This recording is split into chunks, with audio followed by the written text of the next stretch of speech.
Hello guys, welcome back to my channel. तो आज मैं एक्सप्लेन करने वाली हूँ ब्राइड ऑफ द सेंचुरी ड्रामे का एपिसोड 4। और एपिसोड 4 की शुरुआत वहीं से होती है जहाँ पर एपिसोड 3 खत्म हुआ था। यानी कि जो चोंग होती है वो अपना फेस छुपा रही होती है कैंगचू के मोम से, और चोंग अपने फेस पे ढेर सारा केक लगा लेती है ताकि कैंगचू की मोम उसे ना पहचान पाए। इतने में ही पीछे से कैंगचू आ जाता है अपनी मोम के पास। तो कैंगचू की मोम उससे पूछती है कि वो यहाँ क्या कर रहा है, जिसके जवाब में कैंगचू बताता है कि वो कहीं जा रहा था और उसने अपनी मोम की कार यहाँ पर खड़ी हुई देखी और वो इसीलिए आ गया। उसके बाद वो अपनी मोम को लेकर वहां से चले जाता है, लेकिन वहां पर वो चोंग को नोटिस कर लेता है। चोंग बाथरूम से बाहर खुश होकर आ रही होती है क्योंकि उसने एलसीडी जीत लिया था। इतने में ही उसे बाहर मिल जाता है कैंगचू, जो कि उसे सुनाना शुरू कर देता है। वो उसे बोलता है, क्या तुम आउट ऑफ माइंड हो चुकी हो? ये तुमने कैसे कपड़े पा रखे हैं और तुम एक केक के कॉन्टेस्ट में कैसे भाग ले सकती हो? तुम हिल तो नहीं गई? इतना सारा सुनाने लग जाता है कैंगचू से, जिसके रिप्लाई में चोंग उसे बोलती है कि ये शादी से पहले नर्वसनेस दूर करने का मेरा तरीका है। तो जिसके जवाब में जो कैंगचू है वो एक ना उसे वार्निंग देके चले जाता है कि अगर से ऐसा दोबारा हुआ तो उसके लिए बहुत भारी पड़ेगा, यानी उनकी शादी भी टूट सकती है। तो इतने में ही रोमी आ जाती है और कैंगचू और रोमी निकल जाता है ऑफिस के लिए कार में, जहां पर जो कैंगचू होता है वो रोमी से पूछता है कि सारी लड़कियां अपनी नर्वसनेस दूर करने के लिए ऐसा करती है, जिसके रिप्लाई में रोमी कहती है कि नहीं, ऐसा तो नहीं है। जो चोंग है वो तो काफी शांत लड़की है और वो तो ऐसी हरकतें बिल्कुल भी नहीं करती। तो कैंगचू बोलता है कि चोंग को बिल्लियां बहुत पसंद है और है ना उसे कॉन्टेस्ट में भाग लेना भी पसंद है। तो ना रोमी को शक हो जाता है क्योंकि चोंग को तो ऐसा कुछ भी पसंद नहीं था। तो रोमी जाती है चोंग की फ्रेंड के पास जो उस दिन उसे मिली थी पियानो वाले दिन। तो वो उससे पूछती है कि तुम उस दिन एक लड़की की बात कर रही थी ना, ड्यूरिम ड्यूरिम बुलाकर, तो तुम जानती हो? तो जिसके रिप्लाई में वो लड़की कहती है, नहीं, मुझे गलतफहमी हो गई थी। सीन यहाँ से शिफ्ट होता है और जाता है चोंग के पास। तो चोंग अपनी दादी माँ से बात कर रही होती है और उन्हें बोल रही होती है कि आपको टीवी कैसा लगा, अच्छा लगा या नहीं। इतने में ही आ जाती है चोंग की मोम, जो कि उसे सुनाना शुरू कर देती है क्योंकि जो उसका कॉन्टेस्ट था केक का, उसकी जो वीडियो थी वो वायरल हो गई थी सारी जगह। यानी सबको पता चल गया था कि वो चोंग ही थी जिसने केक के कॉन्टेस्ट में पार्टिसिपेट किया था। वो उसे बहुत सुनाती है, उसके कपड़े फेंक देती है और उसकी बिल्ली को भी किसी और को देने के लिए कह देती है। तो चोंग रोती है और उसके बाद अपनी बिल्ली अपनी फ्रेंड को देने चली जाती है। चोंग की फ्रेंड चोंग से पूछती है कि कैंगचू नेचर में कैसा है। तो जो चोंग होती है वो बताती है कि वो बहुत ही ज्यादा बदतमीज है, उसमें दिल नाम की चीज नहीं है, एटीट्यूड तो कूट कूट के भरा है और है ना वो इमोशन नहीं समझ सकता। तो जिसके रिप्लाई में जो उसकी दोस्त होती है वो बोलती है, ऐसा ना बोलो, क्योंकि कैंगचू ने उस एम्प्लॉय को वापस रख लिया जिसने उस पर टमाटर फेंका था। तो चोंग थोड़ी सी हैरान हो जाती है। उसके बाद वो घर जाने लगती है तो उसे मास्टर मिल जाते हैं और मास्टर उसे बताते हैं कि जो मॉन्स्टर ग्रुप है उन्होंने उसे इनविटेशन दिया है उनका ग्रुप, उनका जो शो है वो देखने के लिए। सीन शिफ्ट होता है, हमें दिखाया जाता है कैंगचू को और उसकी मोम को, जहाँ पर कैंगचू की मोम उससे कहती है, क्या तुम्हें लगता है कि वो लड़की हमारे लिए ठीक है? क्योंकि कैंगचू की मोम को भी वो वीडियो पता चल चुकी थी जिसमें जो चोंग है उसने केक के कॉन्टेस्ट में भाग लिया था। तो कैंगचू जो होता है वो रोमी से पूछता है, क्या तुमने ये वीडियो वायरल की? तो रोमी कहती है हाँ, जिसके रिप्लाई में कैंगचू रोमी को कहता है कि तुम कोई नई जॉब ढूंढ लो। उसके बाद जो मैनेजर होता है वो चोंग का मूड फ्रेश करने के लिए उसे बाहर ले आए होते हैं, खाना वगैरह खिलाते हैं। तो जो कैंगचू होता है वो उन दोनों को देख के सोचता है कि ये अपने भाई के साथ इतनी फ्री माइंडेड रहती है और है ना देखने से बिल्कुल भी अफसोस नहीं है, इसने इतना बड़ा काम कर दिया। तो वो उन दोनों के पास जाके खड़ा हो जाता है। तो जो चोंग होती है वो थोड़ा सा डरती है और है ना फिर माफी मांगती है जोई कैंगचू से। तो कैंगचू जो होता है वो कहता है चलो मेरे साथ। जो चोंग होती है वो ना मास्टर का वो पकड़ लेती है कोट, बोलती है मैं नहीं जाऊंगी यहाँ से। उसके बाद जो कैंगचू होता है वो उन दोनों को धक्का देके आगे निकलने लगता है। तो चोंग पूछती है तुम कहाँ जा रहे हो? जिसके रिप्लाई में कैंगचू बोलता है कि जहाँ तुम जा रही हो। तो वो चले जाता है कॉन्सर्ट देखने के लिए। तो जो चोंग होता है वो कैंगचू को ही घूर रही होती है और कैंगचू सोच रहा होता है कि ये तो एक नंबर की पागल है। उसके बाद वहां पर कुछ लड़कियां उन्हें टकर जाती है जो कि ड्यूरिम को पहचान रही होती है, लेकिन ड्यूरिम उन्हें मना कर देती है कि नहीं, मैं तो चोंग हूँ। तो जो मास्टर होता है वो उन्हें उसे बुला रहा होता है चोंग को। तो चोंग उनसे जाकर बात करती है और उसके बाद जब वापस आ रही होती है तो भीड़ बहुत सारी होती है, वो गिर जाती है।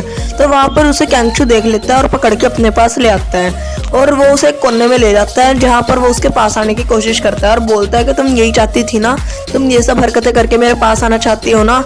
और ये सब सुन के जो चोंग होती है उसे गुस्सा आता है, वो कैंगचू को पीछे धक्का देके मारती है और बोलती है ऐसा कुछ भी नहीं है, ये मेरी मजबूरी थी, मैं गलती से गिर गई थी, ना कि तुम्हारे पास आने के लिए ये सब कुछ किया था।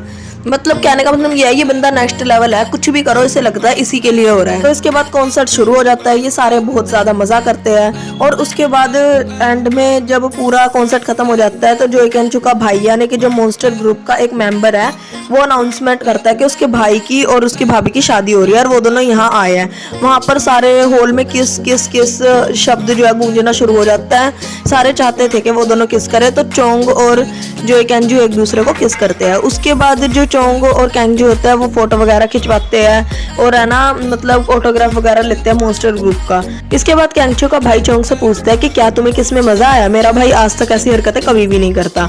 तो उसके बाद चोंग और केंचू बाहर जाते हैं, जहाँ पर चोंग जो होती है वो बताती है कि तुम्हारे भाई की गर्लफ्रेंड बहुत ही ज्यादा सुंदर है और मुझे उससे जलन हो रही है। जिस पे जो केंचू होता है वो बोलता है कि हाँ तुम्हें होनी भी चाहिए क्योंकि तुम इतनी सुंदर नहीं हो। तो चोंग इस बात पर चिढ़ जाती है और उसे बोलती है कि तुम फिर कोई अच्छी सी सुंदर सी लड़की ढूंढ लो अगर मुझसे इतनी प्रॉब्लम है।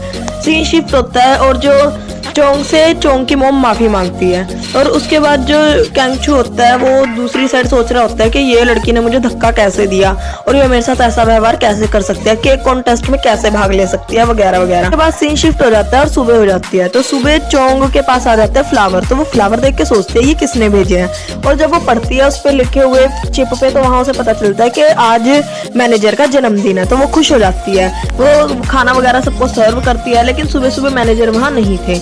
उसके बाद वो जाती है केंचू के घर में केंचू के मोम से माफी मांगने के लिए। केंचू की मोम उसे वार्निंग देती है और छोड़ देती है। फिर उसके बाद जो चोंग होती है वो जाती है केंचू के डैड के पास माफी मांगने। तो केंचू के डैड काफी फ्री माइंडेड इंसान थे और उन्हें चोंग की बात का कोई भी बुरा नहीं लगा, उन्हें लगा बच्चे ऐसी हरकतें करते रहते हैं। उसके बाद जो चोंग होती है और केंचू के डैड होता है वो एक गेम खेलना शुरू कर देते। इस गेम में जो भी इंसान जीतता है वो सामने वाले के मुंह पे इंक लगाता है। तो इसमें कई बारी चोंग भी जीतती होती है और केंचू के डैड भी, तो उनके फेस जो है वो इंक से भरे हुए होते हैं। पीछे से आ जाती है केंचू की मोम और वो देखकर गुस्सा करती है, लेकिन जो केंचू के डैड होता है वो कुछ भी कहने नहीं देते। वो फोटो वगैरह खिंचवाते हैं चोंग और केंचू के डैड और उसके बाद से शिफ्ट होता है। तो चोंग जो है वहां पे काम करने वाली एक मेड से पूछती है कि केंचू का बिहेवियर ऐसा क्यों है।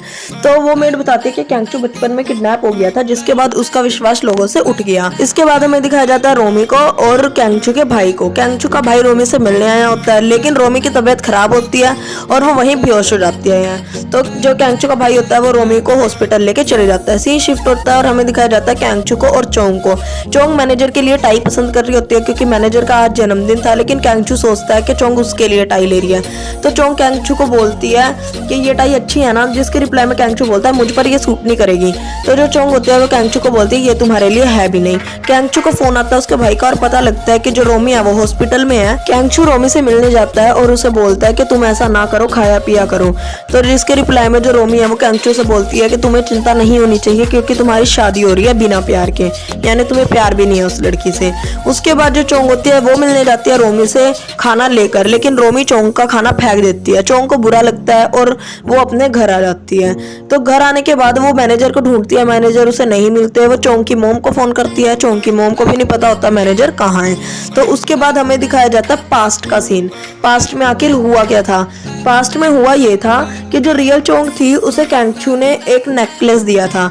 तो वो नेकलेस जब वो पाती है तो उसे सपने में एक भूतनी दिखाई देती है जो उसे बोल रही होती है कि अगर तुमने ये मैरिज की तो तुम मारी जाओगी। तो जो रियल चोंग की मोम होती है वो थोड़ा वो हो जाती है, घबरा जाती है और उसके बाद वो वहाँ के मैनेजर से मिलने जाती है, जहाँ पर उसे पता चलता है कि इनके परिवार में सही पे एक श्राप है, जो भी केंचू की पहली वाइफ बनेगी वो मारी जाएगी। तो हमें पता चलता है ये सारा प्लान था रियल चोंग और उसकी मोम का, क्योंकि इन दोनों ने सोच रखा था कि ड्यूरिम की जो पहली शादी है वो केंचू के साथ करवा देंगे, जिससे ड्यूरिम मारी जाएगी और जो सेकंड वाइफ होगी वो चोंग होगी। तो चोंग जो है वो बच जाएगी, यानी कि जो चोंग की मोम और रियल चोंग इन दोनों का प्लान था और मैनेजर को इस बारे में कुछ भी नहीं पता। तो आगे ये ड्रामा देखना और भी ज्यादा इंटरेस्टिंग होगा कि आगे होगा क्या ड्यूरिम मारी जाएगी या क्या होगा। मजा आएगा देखने के लिए। Okay bye bye.